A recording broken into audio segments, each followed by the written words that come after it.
ආයිබෝවන් යාළුවනේ සුබ දවසක් ඔයාලා හැමෝටම. ඉතින් මම අද ඔයාලව එක්කන් යන්නේ පෝලන්තයේ තියෙන සුවිශේෂී තැනකට. ඒ තමයි බොක්ලෝ නගරේ අහස පිමින මන්දිරය හෙවත් ස්කයි ටවර් බලන්න. එහෙනම් දැන් අපි යමු වීඩියෝ එකට.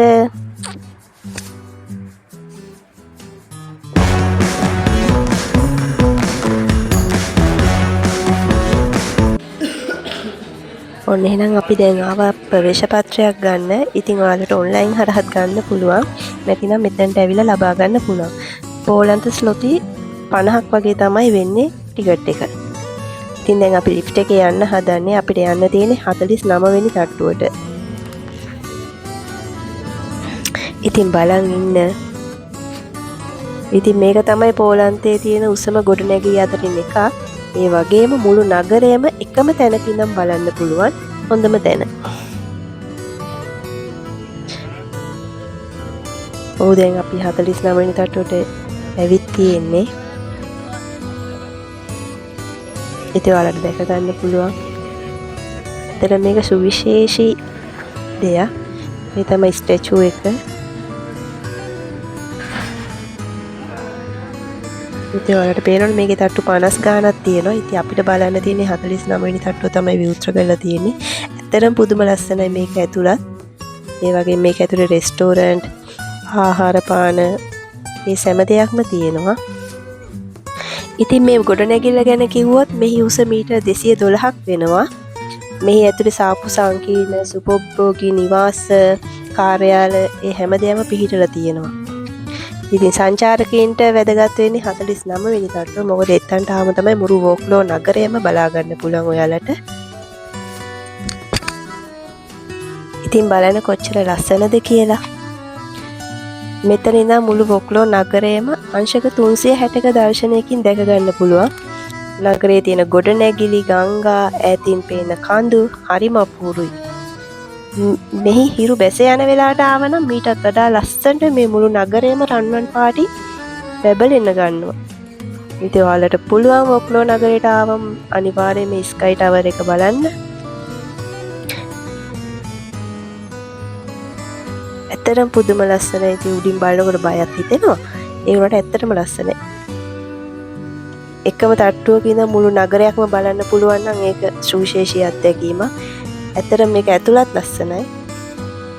ඉතින් ගොඩාක් අය මෙහි පැමිණෙනවා. පෝලන්ත ජාතිකයින් මෙන්ම වෙනත් විදේශික ජාතිකයින් පවා මේ වෝක්ලෝ නගරේ ස්කයි ටවුන් එක බලන්න අනිවාර්යෙන් එනවා. ඉතින් ඔයාලත් වෝක්ලෝ නගරයට આવත් අමතක කරන්න එපා. අනිවාර්යෙන් මේක බලන්න. ඇත්තට මේ අත්දැකීම වෙනස්ම අත්දැකීමක්. ඒ අත්දැකීම අනිවාර්යෙන් විඳගන්න.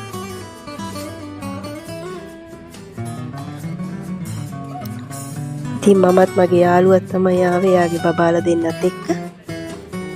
ඒක ඇත්තටම හරි ලස්සනයි.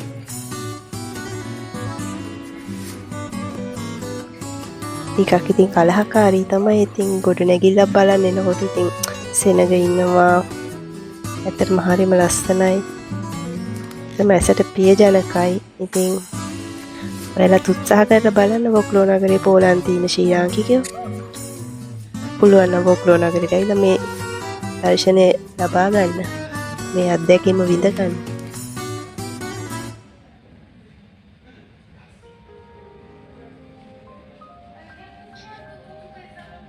ඉතින් අපි මේක බලලා ඊළඟට අපි යන්න හදන ජැපනීස් ගාඩන් එකට. මේ ළඟමයි එකක් තියෙන්නේ. ඉතින් මේ කලහකාරී නගරයෙන් මිදිලා සුවිශේෂී නිස්කලංක ලස්සන තැනකට මම ඔයාලව එක්කගෙන යනවා. ඉතින් වීඩියෝ එකේ දිගටම රැඳිලා ඉන්න කියලා මම ඔයාලට ආරාධනා කරනවා. ඉතින් ඔයාලා තාමත් මගේ channel එක subscribe කරලා නැත්නම් දැන්ම subscribe කරලා තියාගන්න. ඒ වගේම bell icon එකත් click කරලා තියාගන්න. වීඩියෝ එකක් දැම්මම ඔයාලට ඒතර බලා ගන්න පුළුවන්.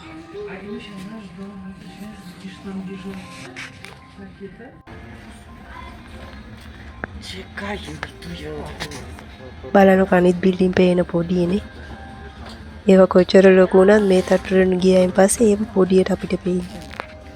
ඇත්තටම සුවිශේෂී නිර්මාණයක්.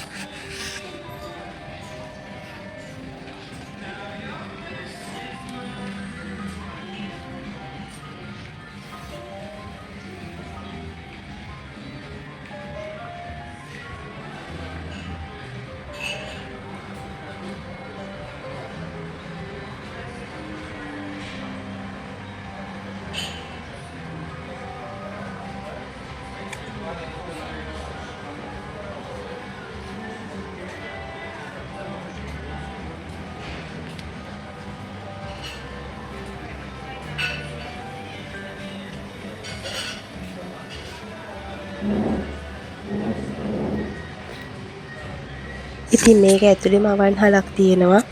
ඔයාලට කැමති ආහාර පාන බීම වර්ග එහෙම ලබා ගන්න පුළුවන්. ඇත්තටම හරි ලස්සන එක. ඉතින් ඇත්තටම මේක සුවිශේෂී අත්දැකීමක්.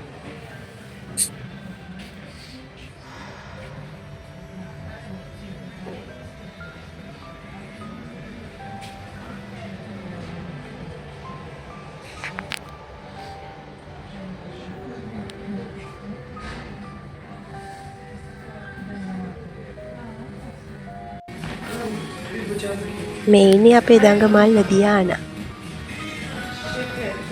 ඉතින් ළමයින්ටත් එන් වෙලා තියෙනවා ඩාන්සින් ප්‍රෝ එක.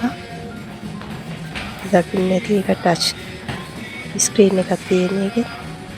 හැමතැනම ග්ලාස් සයිකල් විනෝද වෙන දරුවන්ට. ඉතින් මා චුට්ටක් විනෝද වුණා. ඇත්තටම ඉතින් මම ආරාධනා කරනවා මෙහි ඉන්න අයට අනිවාර්යෙන් වෝක්ටෝ නගරයට ආවොත් අනිවාර්යෙන් ස්කයි ටවර් එක නරඹන්න කියලා.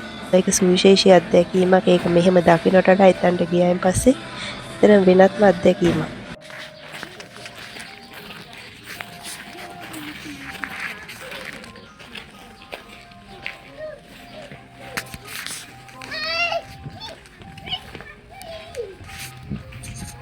ඔන්න ඉතින් අපි දැන් ආවා ජපනිස් ගාඩන් වලට. ඉතින් හරිම නිස්කලංක පරිසරයක් මෙහි තියෙන්නේ. අතන නගරෙන් මිදිලා මෙතනට ආවයින් පස්සේ අමුතුම වෙනසක් දැනෙනවා. මොකද ස්වභාවික පරිසරයක් එක්ක ඉන්නකොට ඇත්තටම හරිම නිස්කලංකයි. ඉතින් අපි බලමු ඇතුළට ගිහිල්ලා ජපනිස් ගාඩන් එක. ඉතින් මෙතන තමයි මේ ලොකේෂන් දාලා තියෙන්නේ. මොකද මේක විශාලයි. මේක ඇතුළට යන්න ඕන. ඇතුලේ තමයි ජපනිස් ගාඩන් එක නිර්මාණය කරලා තියෙන්නේ.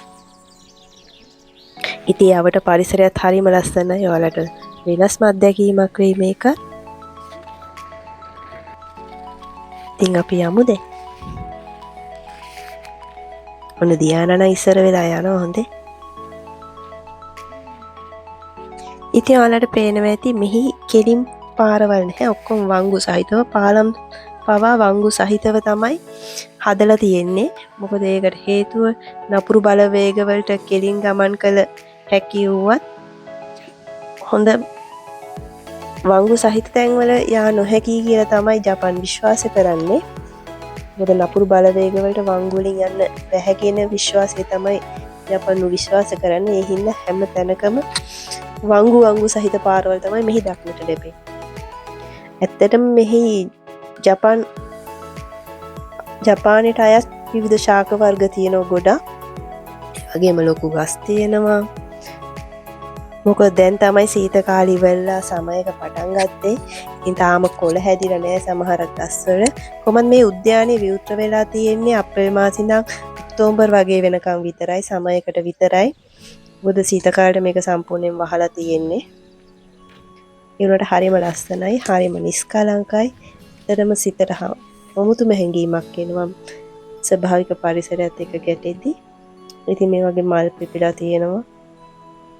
ඉතින් මං හිතන්නේ මේකේ තවත් ලස්සන වැඩි වේවි ඊළඟ මාසේ වගේ ආවොත්. මොකද දැන් ගස්වල කොළ හැදීගෙන එන කාලේ. ඉතින් ඇත්තටම හරි ලස්සනයි.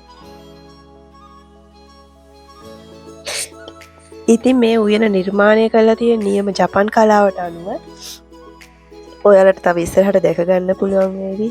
මෙහි තියෙනවා පොකුණු, දියඇලි, පාලා. ඒ වගේම විශේෂාංගය තමයි කොයි ෆිෂ් මත්ස්‍යයින් ඉන්නවා මෙහි. ඉතින් අපිට යාළුවෝත් ඉස්සරහට දැක ගන්න පුළුවන්. ඉතින් දිගටම වීඩියෝ එකත් රැඳිලා ඉන්න. ඇත්තටම මේ දසුන්දාගේ ඉතින් මට සින්දුවකුත් මතක්. හරි ලස්සනයි. ඉතින් තනියම ආපු මේ ගමනේ තව කෙනෙක් හිටියා නම් කියලා හිතෙනවා.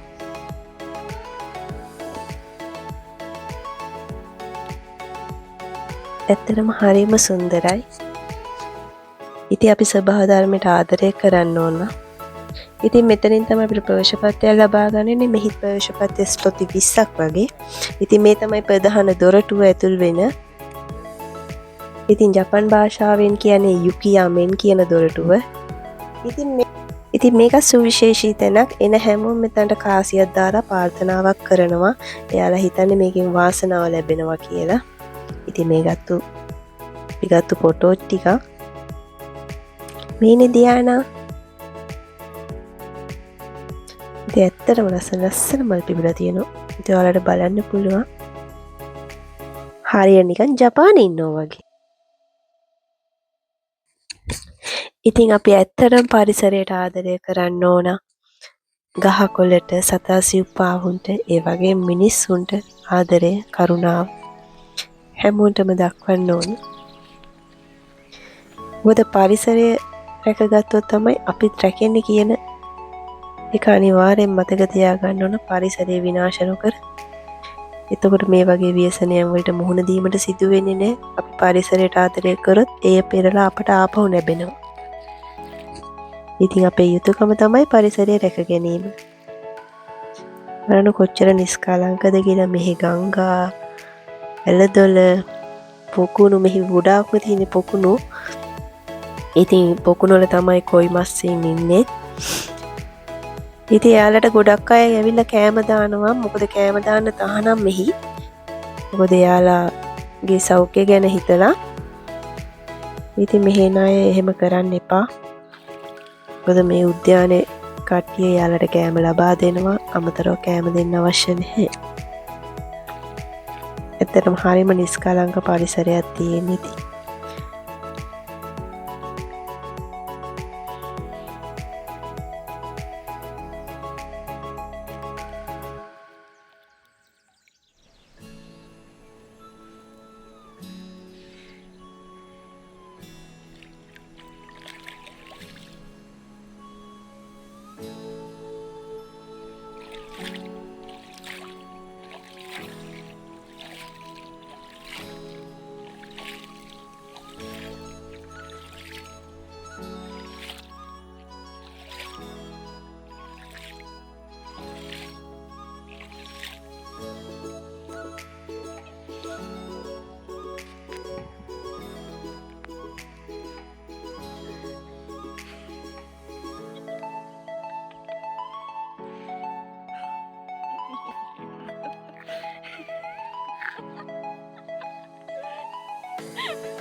ඉතින් ජපාන උද්‍යානය කියන්නේ නිකම් ගස්වැල් ටිකක් නෙවෙයි.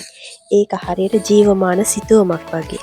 මෙතන තියෙන හැම ගලක්ම, හැම වතුර බින්දුවක් වගේම හැම කොළයක්ම එකතු වෙලා අපිට කියන්නේ සබහාදහමේ තියෙන සමබරතාවය ගැනයි.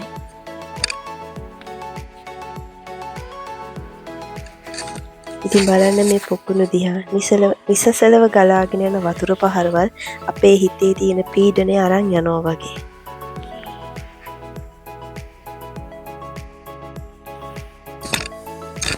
මේ ඉන්නේ කොයි ෆිෂ් මත්ස්‍යයි. ඉතින් ඇත්තටම හරිම අපූරුයි.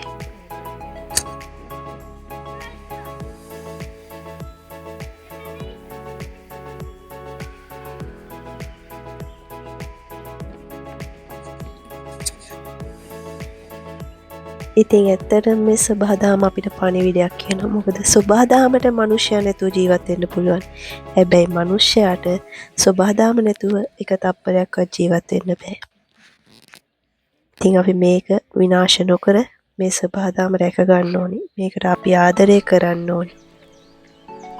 මේ මත්ස්‍යන් බලන්න යාලා නිදහසේ එයාලගේ පාඩුවේ එයාලා කිසි කරදරයක් නැතුව ජීවත් වෙන්න.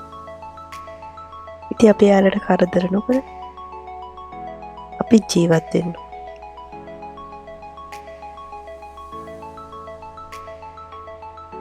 ඉතින් සැබෑ මනුෂ්‍යත්වය කියන්නේ සබහාදහම පාලනය කරන එක නෙවෙයි. සබහාධර්ම එක්ක මීවිතක් ජීවත් වෙන එක.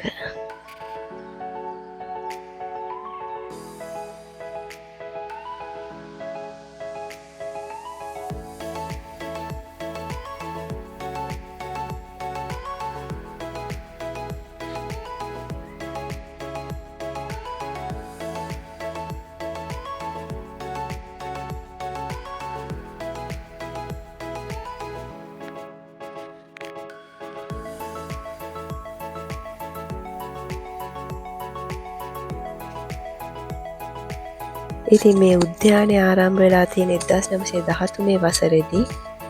ඉතින් ජපන් කලාව සහ පෝලන්ත සොබාදාම එකතු වුණු අපූරු තැනක්. නිර්මාණය කරලා තියෙන ජපන් සෙන් කලාවට අනුවයි. ඒ නිසා මෙහි සෑම ගසක්ම ගලක්ම දිය පාරක්ම පිහිටුවා ඇත්තේ ඉතාම සැලසුම් සහගතව සහ අර්ථවත් විදිහට.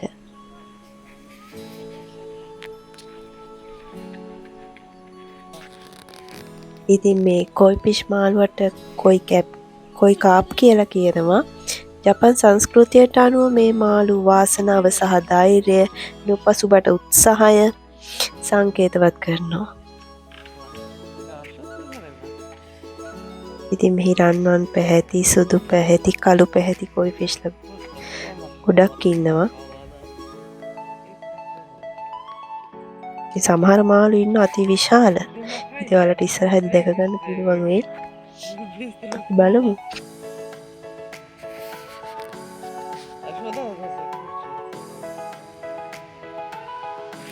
ඉතින් මේ මාළුන් පීනන දිහා බලාගෙන ඉන්න එක ඇත්තටම හිතට ලොකු සහනයක්.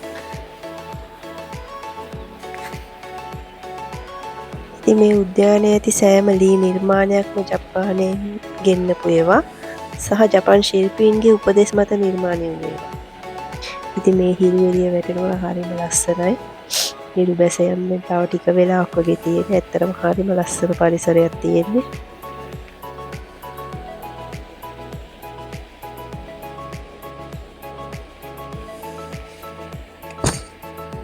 ඉතින් මෙහි ගොඩාක් නිර්මාණ කරලා තියෙන දැව නිර්මාණ. ඉතින් මේකට අපි කියන්නේ පැවුලියනේ කියලා. මේ සියලුම දේවල් දැව නිර්මාණයෙන් කරලා තියෙන්නේ. මොකද මෙතන තමයි ගොඩක් අය ඡායාරූප ගැනීමට එන්නේ. ඇත්තටම මෙතන හරිම ලස්සනයි.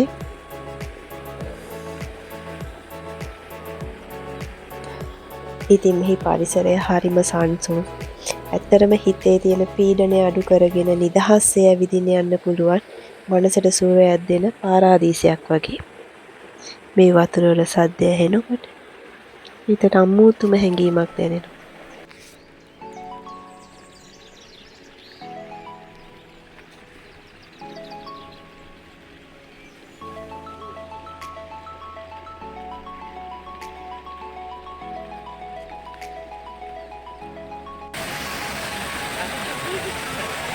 ඉතින් හිතවල් පීඩාවෙන් තියෙන වෙලාවට මේ ගහකොළ මේ දිය ඇලි තරම් හිත නිවන ඔසුවක් තවත් නැහැ. සුබදාම හැම තිස්සෙම hina වෙන්නේ මල් හරහා. ඉතින් ඒ hinaව රැකගන්න එක අපේ වගකීම. මේ ඇත්තටම පරිසරයට ආදරය කරන්න ඕන, පරිසරය රැකගන්න.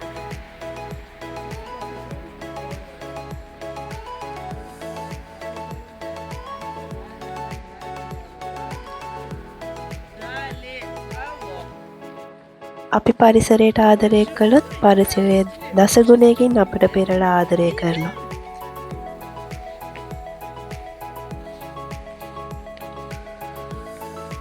ඉතින් ගසක් කියන්නේ පෘථුවිය අහසට ලියන කවියක් වගේ. ඒ කවිය මැකී යන්න දෙන්න එපා. ඉතින් නිශ්ශබ්දව ගලා යන දිය දහරක් වගේ අපේ ජීවිත සබහාදාම එක්ක බද්ධ වුණොත් අපිට පුදුමාකාර සැහැල්ලුවක් දැනේ.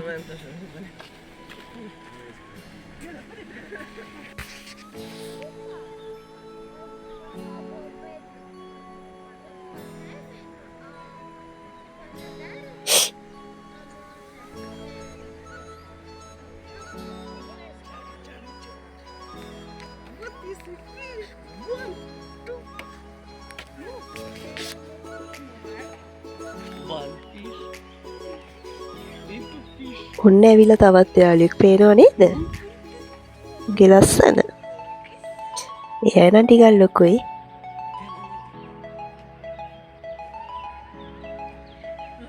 ඇත්තටම හරිම ලස්සනයි.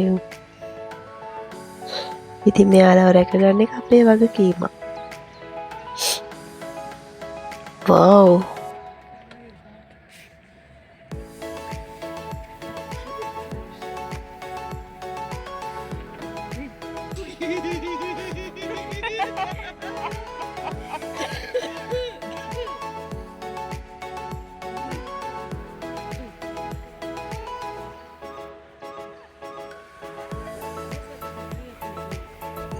ඉතින් මං හිතනවා ඔයාලත් මේ පරිසරයේ අත්දැකීම් විඳ ගන්න ඇති.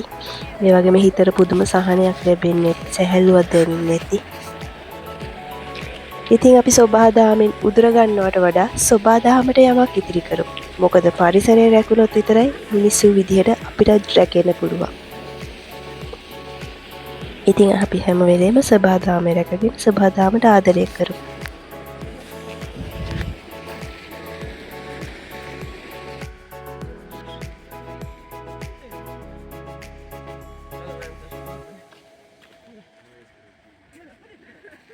ඉතින් දැන් මම ඔයාලගෙන් සමුගන්නයි හදන්නේ. ඉතින් මේ වගේම තව ලස්සන වීඩියෝ එකකින් හමු වෙනකම් අපි ගිහින් එන්නම්.